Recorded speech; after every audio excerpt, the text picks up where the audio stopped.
one of my goals was to not use more words than I needed to try to make my point. I wanted to try to be compressed because I appreciate that in stuff I'm reading. And also to be able to collapse into bed at the end of the day and you have 10 minutes, you don't have a half an hour, you're tired. You can do a chapter, you can do 4 pages.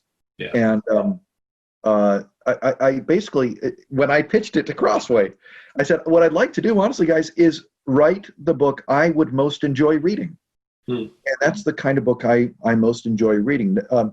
Devotional, but not frothy, deeply devotional, in the sense that it is biblically and theologically robust, but in a heart-engaging way. That was my goal. And short, a short book with short chapters, mainly, not always, with short sentences. That's the kind of book I like reading, so that's what I tried to do. That's great. What's your hope for people that read it? Let me just say, I've read it. My colleagues read it. My wife's read it. At least one of my children have read it. It seems like people are hearing about it before I even tell them to read it, which is great. So if the word's getting around, people are reading it, people are enjoying it, which obviously is really encouraging for you as the author. But what's your hope and prayer for people, say the Cor Deo people that decide to kind of join us on this book club and discuss it together and read it together? What would be your prayer for them in terms of the impact that you'd like the book to have in their hearts and lives? Wow. My prayer and hope for your Cor Deo colleagues is not that they have one more way of thinking about Jesus dialed in to a multitude of other ways, but that, what's the right metaphor here? That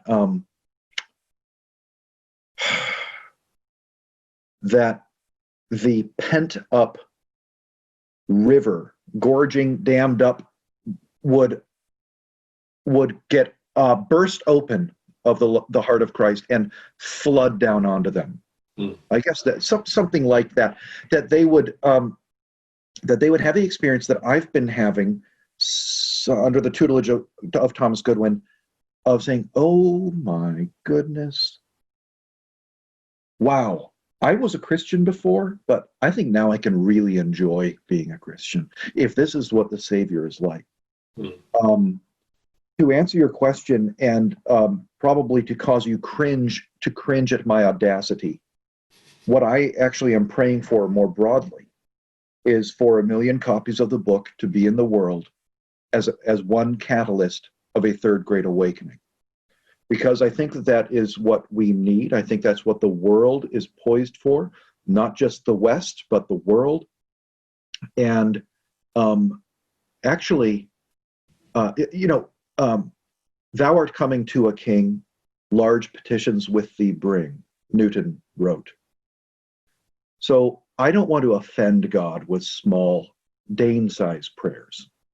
I want to honor God with big God-sized prayers. So I try to distance myself, distance my own ego from that prayer, but actually I'm not embarrassed to say that is what I am longing and praying for. In concert with you, Peter, and Cor Deo, and Desiring God, and my local church, and 1,000 other realities and persons and books that God will use, I want this little project to break open to 1 million Christians who Jesus is, to their utter astonishment, without which they would actually go through their Christian life and die one day never having enjoyed who he is, the Ephesians 2:4 Christ. And so that's what I'm praying for.